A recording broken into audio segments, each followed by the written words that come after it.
Hey guys, welcome to my YouTube channel. I hope you people are doing great. So guys, आज मैं आप सभी के लिए एक बहुत ही इम्पोर्टेंट सेशन लेकर आई हूँ। देखो गाइस, CSI नेट एग्जाम में 13 मॉड्यूल हैं। अब देखो 13 मॉड्यूल में कौन सा मॉड्यूल कितना वेटेज रखता है, कौन सा किस में कौन से टॉपिक अच्छे हैं, अपन आज सभी इस वेटेज और मॉड्यूल्स को देखते हैं। मुझे जितना नॉलेज है मैं आपको उतना पूरा शेयर करूंगी।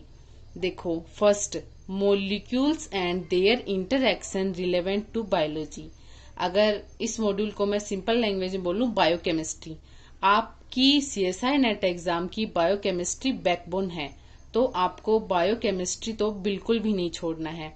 अब बात करें इसमें, जैसे DNA है, RNA है, प्रोटीन, अमाइनो एसिड, विटामिन, आपको ये चीजें तो आप बहुत पहले से पढ़ रहे हैं, बेसिक है, तो ये चीजें आपको आनी भी चाहिए। और मतलब अदर एग्जाम है जैसे DBT है, ICMR है, इसमें भी बायोकेम पूछी जाती है, तो बायोकेम तो आपको बिल्कुल भी नहीं छोड़नी है। अब देखो नेक्स्ट मॉड्यूल, सेलुलर ऑर्गेनाइजेशन। तो सेलुलर ऑर्गेनाइजेशन जैसे इसमें सेल ऑर्गन है, अगर सेल ऑर्गन क्या वर्क करते हैं, तो सेलुलर ऑर्गेनाइजेशन अपने साथ वेटेज भी अच्छा लेता है, 25 to 35 वेटेज लेकर चलता है, तो सेलुलर ऑर्गेनाइजेशन भी आपको नहीं छोड़ना है। Third module, fundamental process. अब देखो फंडामेंटल प्रोसेस में जैसे रेप्लिकेशन है, ट्रांसलेशन है, ये क्या है, कुछ टॉपिक फिक्स हैं, तो इनमें से क्वेश्चन हमेशा आते हैं, तो आपको फंडामेंटल प्रोसेस भी बिल्कुल नहीं छोड़नी है। अब अगली बात करते हैं अपन, cell communication and sex signalling. देखो बच्चों, अगर मैं आपको मॉड्यूल वाइज बताऊं तो ये मॉड्यूल सबसे ज्यादा वेटेज का है। इसमें 30 to 40 मार्क्स का पूछा जाता है। तो आपको जैसे अब सेल कम्युनिकेशन में अपन बात करते हैं, GPCR, कैम पाथवे, और मोस्ट है कि आप कैंसर बायोलॉजी को तो बिल्कुल भी ना छोड़ें, क्योंकि कैंसर बायोलॉजी में तो बिल्कुल क्वेश्चन आते हैं और केसेज से लेकर आते हैं, तो आप इस मॉड्यूल को बिल्कुल भी ना छोड़ें। अगला, डेवलपमेंट बायोलॉजी। देखो गाइज, डेवलपमेंट बायोलॉजी की बात करते हैं तो आप इसे एक स्टोरी की फॉर्म में पढ़िए। अगर आप इसे एक स्टोरी की फॉर्म में पढ़ते हैं तो ये आपको याद रहता है। दूसरी बात, इसमें कुछ ऑर्गेनिज्म हैं, आप जैसे सी एलिगेंस हैं, उनको पढ़िए, उनसे ज्यादा क्वेश्चन अटेम्प्ट होंगे आपके। नेक्स्ट, सिस्टम फिजियोलॉजी, मतलब आपकी बात करते हैं बोटनी। तो जो बच्चे एग्रीकल्चर से हैं या बोटनी से हैं, वे इस प्लांट फिजियोलॉजी को पूरी पढ़ सकते हैं, या फिर जो बच्चे जूलॉजी से हैं या अदर फील्ड से हैं, वो इसके कुछ इंपॉर्टेंट टॉपिक पढ़ सकते हैं। अगला नेक्स्ट, सिस्टम फिजियोलॉजी या एनिमल फिजियोलॉजी।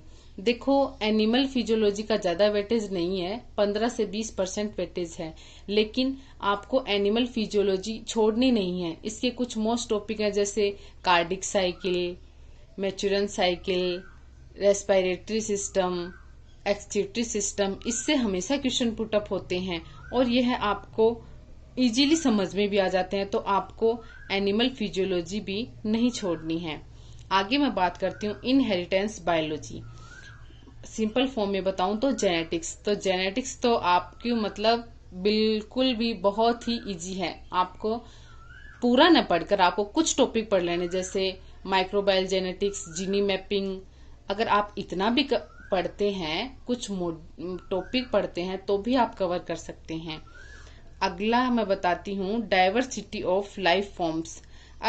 मतलब इसका ज्यादा वेटेज नहीं है, तो आप इसको छोड़ भी सकते हैं, या फिर आप इसे NCERT की बुक से भी कवर कर सकते हैं। अगला मॉड्यूल, इकोलॉजिकल प्रिंसिपल और इवोल्यूशन एंड बिहेवियर। इसको तो आपको बिल्कुल भी नहीं छोड़ना है, ये तो अपने साथ 30 to 50 मार्क्स का वेटेज लेकर चलता है।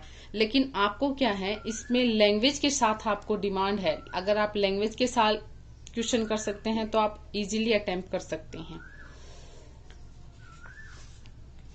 आगे देखिए, अप्लाइड बायोलॉजी और मेथड्स इन बायोलॉजी। इन दोनों मॉड्यूल्स में आपको मोस्ट इम्पोर्टेंट टॉपिक कवर करने, जैसे माइक्रोस्कोप, RFLP, AFLP, PCR, या अपन बात करते हैं साउथर्न ब्लोटन टेक्निक, ये कुछ टेक्निक हैं जिनमें से हमेशा क्वेश्चन पुट अप होते हैं। आप अगर इन मोस्ट टॉपिक्स को भी पढ़ते हैं तो आप इसमें से मार्क्स ले सकते हैं। अब देखो अपन बात करते हैं डिस्ट्रीब्यूशन का मार्क्स का। तो देखो फर्स्ट बायोकेमिस्ट्री अपने साथ 20 से 25% मार्क्स लेकर या चलती है।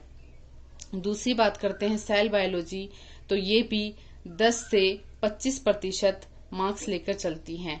अगली फंडामेंटल प्रोसेस, यह भी 25 से 30% मार्क्स लेकर चलती हैं। अगली cell communication and cell signalling, ये सबसे ज्यादा मार्क्स लेकर चलती है, 30 to 40 या कभी कभी 40 से भी अबाव हो जाते हैं। अगली डेवलपमेंट बायोलॉजी, यह भी 15 से 20% अपना वेटेज लेकर चलती हैं।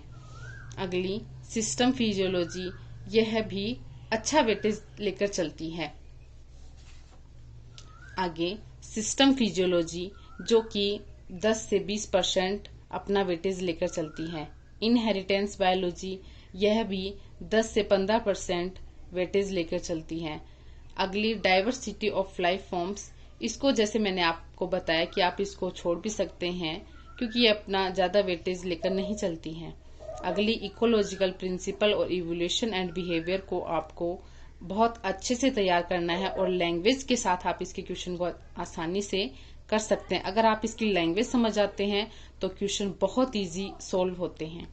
अगला applied biology and method in biology, इसमें आपको कुछ मोस्ट टॉपिक्स हैं, उनको अगर आप कवर करते हैं तो भी आप इजीली इसके वेटेज को कवर कर पाते हैं।